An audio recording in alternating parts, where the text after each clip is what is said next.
Bienvenue à cette émission spéciale intitulée No Doubt, sans aucun doute, une émission d'une demi-heure entièrement consacrée à la formation californienne de Orange County, No Doubt. Le groupe existe maintenant depuis 10 ans, mais c'est vraiment depuis la fin de l'année 1995 que No Doubt goûte au succès international avec son album Tragic Kingdom. Il y a eu d'abord la sortie des chansons Just a Girl et Spiderwebs à saveur ska, mais c'est vraiment lors de la sortie du clip et de la chanson Don't Speak que tout a explosé.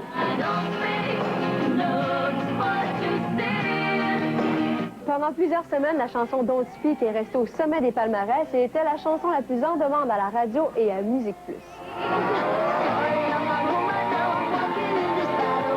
Le succès du groupe est aussi lié à la naissance d'une nouvelle histoire d'amour entre le public et la belle et très énergique chanteuse du groupe, Gwen Stefani.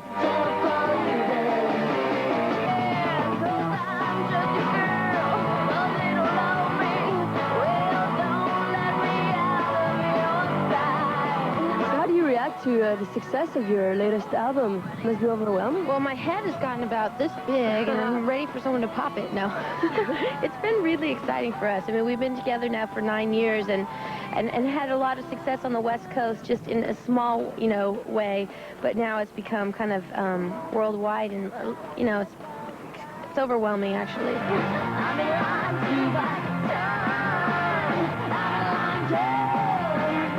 We've been together for 9 years. 9 years? Since we were little kids and teenagers really? in high school. Now, of course, we're in our 20s, but it was always we always played for fun, and when it started getting more serious, like she said earlier, we just can't believe that this is happening. Mm-hmm. But it's fun to do the same thing. We're still playing the same size clubs, but instead of at home in California, we get to do it everywhere across the world. So we feel very fortunate. We're fooling them all.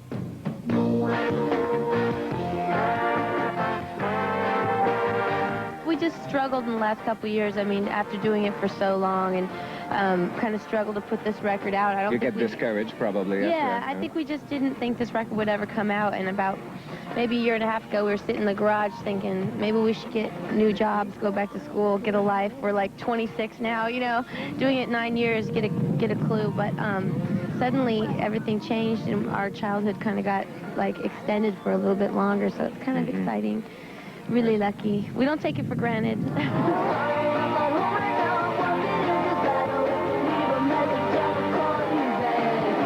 You've put out 2 albums before, 2 other albums. Do you find people are curious to discover what you were about before this album? Yeah, I think that I talk on the internet quite a bit, and everybody on the internet that are new or No Doubt fans are like, how can I get these old records? And that's like the big search. One of them's independent, and one is on our same label, but very hard to find. We do it for mail order. People can buy it there off of our website. That must make you happy, because I guess you must be proud of what you've done before too. I guess there were songs you thought even could be hits before. Yeah, no, it's true. And the funny thing is, when we were making Tragic Kingdom, we didn't think it was going to come out. But there was one, it just sometimes takes one person to believe in you. And one guy in the music industry said, you guys are pretty good. We can make this, put this out and make it work. Before, no one took the chance.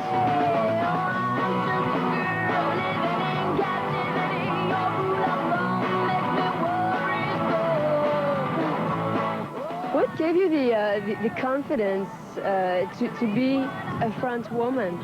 Because it takes a lot of guts to be in front of people and sing and be in videos and all that. Well, I was early on just kind of sitting at home watching the Brady Bunch on the couch, never really thought about being a rock chick or anything. And my brother was pounding on the piano every morning and kind of forced me into it. So I was kind of forced into the position, and just over 9 years kind of developed into who I am today. And I don't know, I kind of woke up and said, oh my God, I'm 26, I'm still doing it. So I don't know, I can't really tell you a certain point where I said I want to do this or that. I just know that right now, for the first time, I feel really comfortable doing this, and being able to travel everywhere and meet all these people, and I don't know, play every night. That's the funnest thing, because touring is all about eating, sleeping, and playing shows. 3 favorite things. Yay!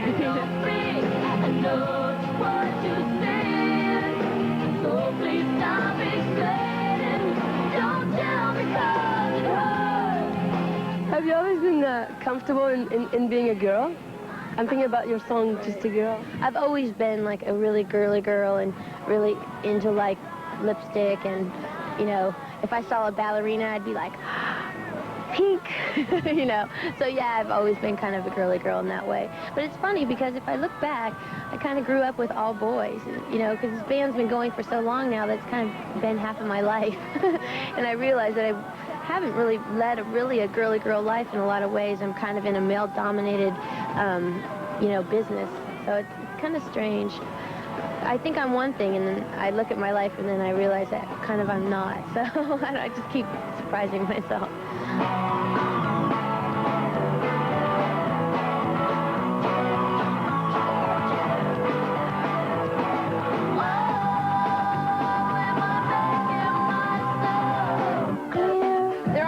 In being a girl, not all of the time, and Just a Girl was written just out of my own personal experiences, and I didn't mean it to be any kind of like big huge statement or anything like that. It's just, you know, exactly what happened to me, and some people seem to relate to it. So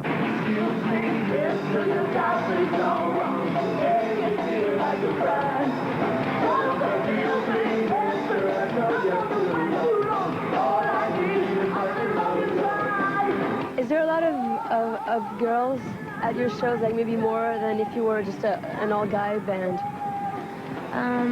I think we have a lot of chicks there. Tom? Yeah, I noticed there's quite a few girls there, but they're not interested in me so much. I thought they would be, but no. But I think it's really good that there's a lot of female singers in you know, rock music today. I think since half of the people in the world are female, it's good that there are at least closer ratio. If that makes any sense. And I think it's great to see young females have people to look up to who are, I think, positive images. Because you're positive. Thank you. You're not taking drugs and slutting around or any of that stuff.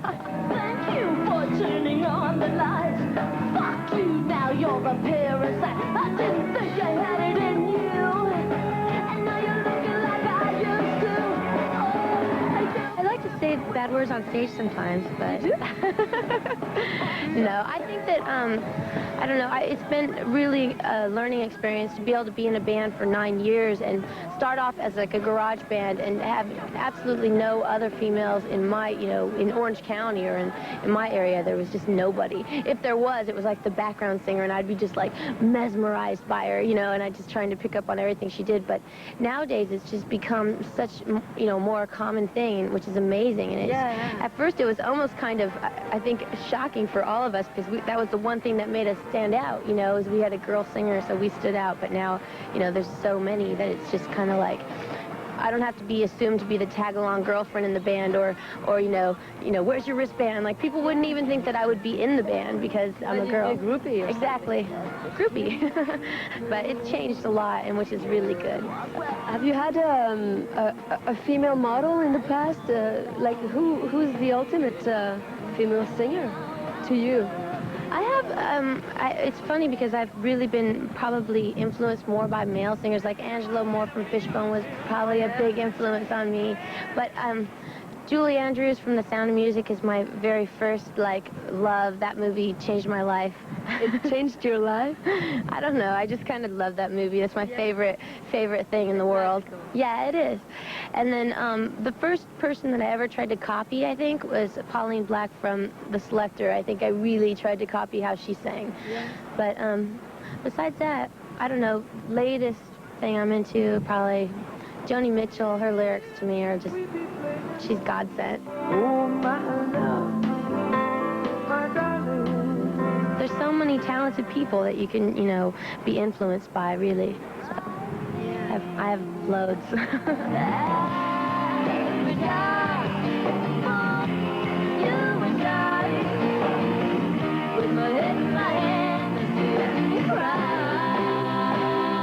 When we click on your name, you have no biography notes. Do you have a past, Gwen? I don't know. I think I was just kind of lazy. There's a I felt photo, a silly. picture, and your signature. That's it. I think when we did that, I felt like, who would want to know what color I like? You know what I mean? I just felt kind of silly, like, trying to give out all this information on Well, myself. you like blue for sure, if I look at your sunglasses. Yeah, I like blue. No, actually, yellow's my favorite color, but no, gold, mustard. Moutarde est sa couleur préférée. You're trying to be mysterious, huh? Yeah, I'm trying to be mysterious. Create an aura. See if you can find out what my favorite color is.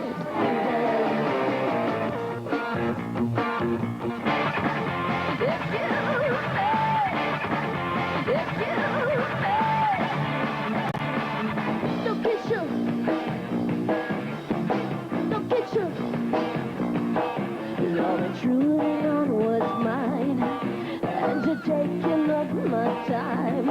Don't have the courage inside me to tell you, please let me stay. Communication, a telephonic invasion. I'm planning my escape. And in Orange County, it seemed everybody was getting a record deal, except no doubt was because maybe it was confusing to some people, the different styles and the different sounds. I think the reason was because we grew up in Orange County, the whole punk rock scene, and we definitely played with all those bands and hung out with them. They're all our, friends and stuff like that. But we were never going to be cool enough or tough enough, But for some reason, things have changed, and we got our, 15 minutes. But really, I think it's probably going to be 5. These days, you only get 5 minutes. We're just trying to enjoy every second of it while it's here, and, we don't take one day for granted. It's just like, everybody wants to be nice to us now and be our friends. We're like, okay, tomorrow you probably won't like us, but that's cool, we'll take it while we can get it.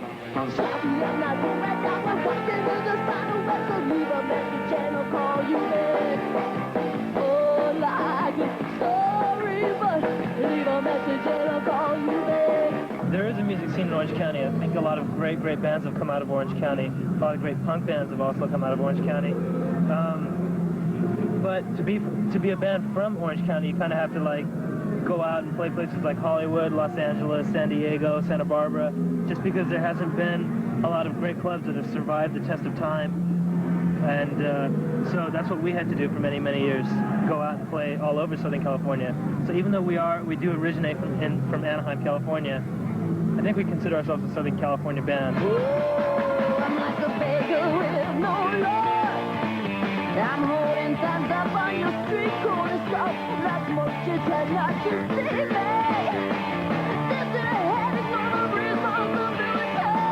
For a long time, the LA people kind of looked down on the Orange County people and saying there's this big orange curtain or whatever, and saying that we could never write a song about anything important because we live in Anaheim with all the conservative whatever. I mean, look at all the kids, all the punk bands rebelling against their parents, and you know what I mean? They have something to say, and I think that it doesn't really matter where you live. You still have a life, and you still have something to write about and talk about.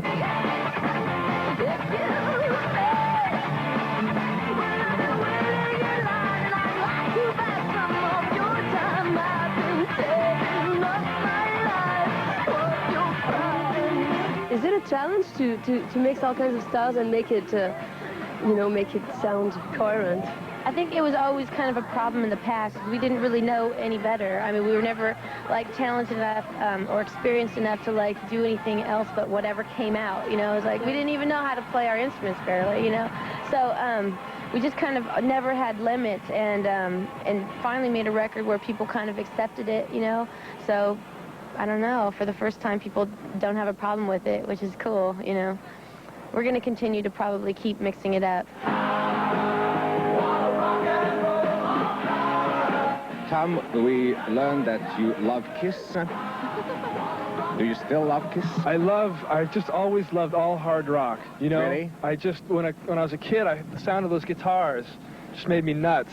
And I joined the band, no doubt it was a ska band, and there wasn't much of that stuff going on. At the beginning, you were doing only ska? Only traditional ska. It's still in the music a lot. Yeah, Tom ruined our band with his heavy metal Satan-worshipping guitars. He's responsible. It's just they hadn't experienced the power and the glory of hard rock, so we somehow mixed it, hopefully, not being too cheesy a little bit. That's always been a great philosophy of ours, to never have musical limits, not to give ourselves boundaries, and to play whatever we felt like. That's why the album is very eclectic and kind of all over the place. Marcus' influence comes also from Tony, who lived in England. Exactly. Well, I don't know if the ska Ska. thing, it's funny because Tony came over here and then was really into like funk and Prince and kind of wore purple to high school and white Huarache sandals when I met him. So I think when he joined No Doubt, he kind of became a skanker. You know what I mean? Like we kind of reformed his attitude. He'd never really heard ska before that. Okay, So that's all lie on your net side, I guess. Or, well, I from think what that read. once he got into high school and started playing with No Doubt, he got really into that whole thing. Just like Adrian, our drummer, you know, he went through all his stages of being like a rockabilly guy, a ska guy, a punk guy. We're all a bunch of posers, pretty much. That's what we are. Chameleons. You're big ska fans. Is that element very important for you to keep in your music?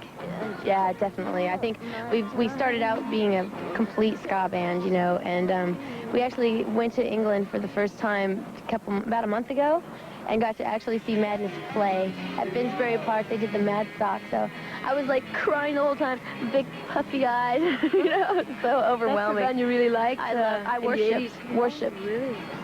It was a religious experience, let me tell you.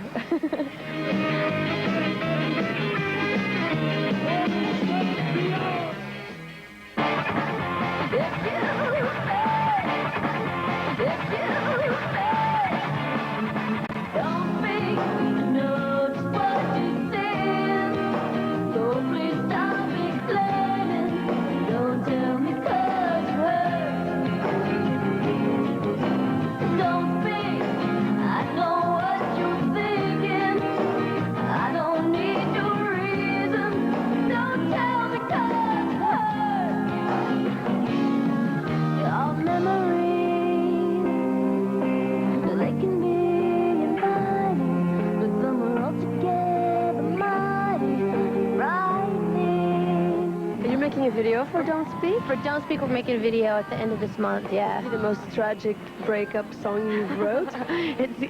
That's our goal, is to make a video that can make people cry. They watch it and cry, you know. No, it's tragic to me because it's my life, but I've found more and more that people have the same kind of life as me. You know, people are like relating to these songs like they've been through the same thing, so hopefully people will relate to it and like cry when they see the video. That's my goal.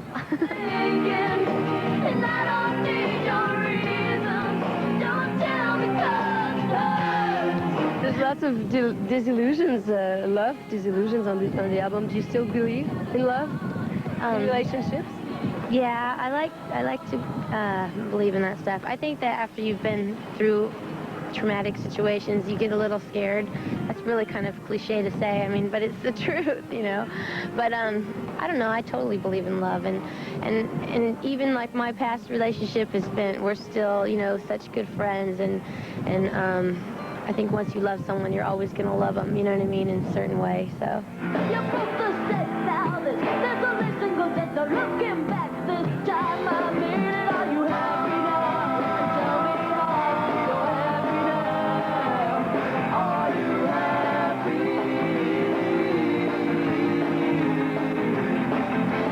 There was a rumor, just a rumor, with Gavin from Bush. Do you want to set things straight? On your hair is kind of like that thing kind of He copied me. You and the drummer? he did? No, he did. I copied her like brothers. You guys are like brothers.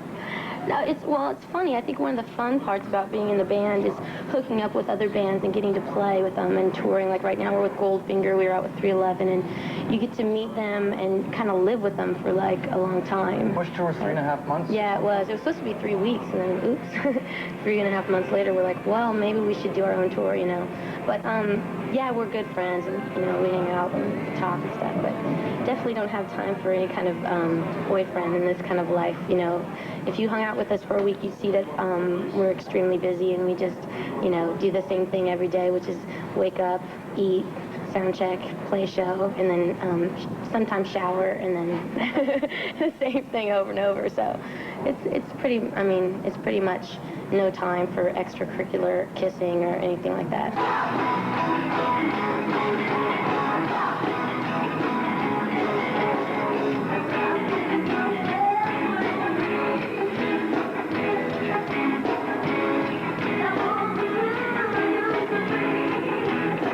album will climb to number 4 this week on the Billboard Top 200.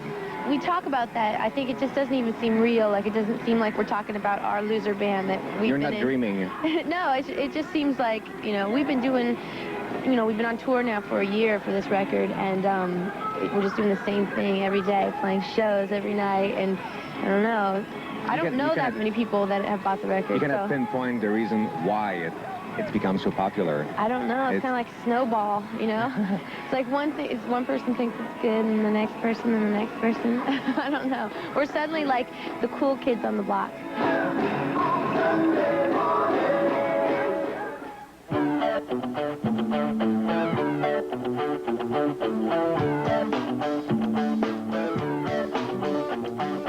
Take this pink ribbon off my eyes.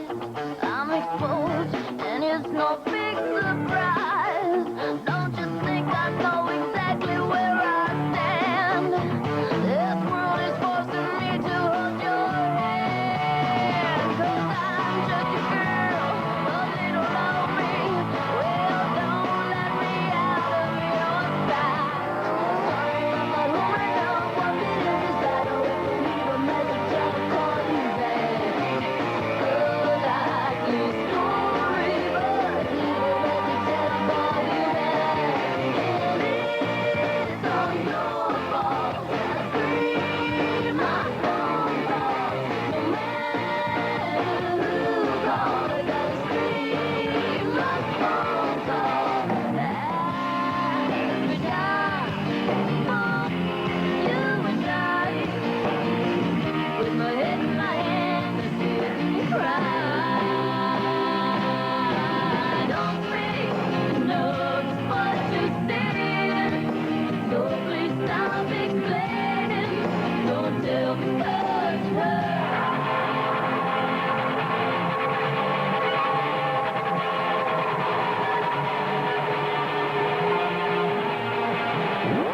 What should I do when my past is crashed? And there's a voice that comes over me. It's almost as if I'm tied to the tread. I'm waiting for you to rescue me. A funny thing is, he's not going to come. He's not going to find me. This is a matter of fact. The desire you lack. This doesn't work as we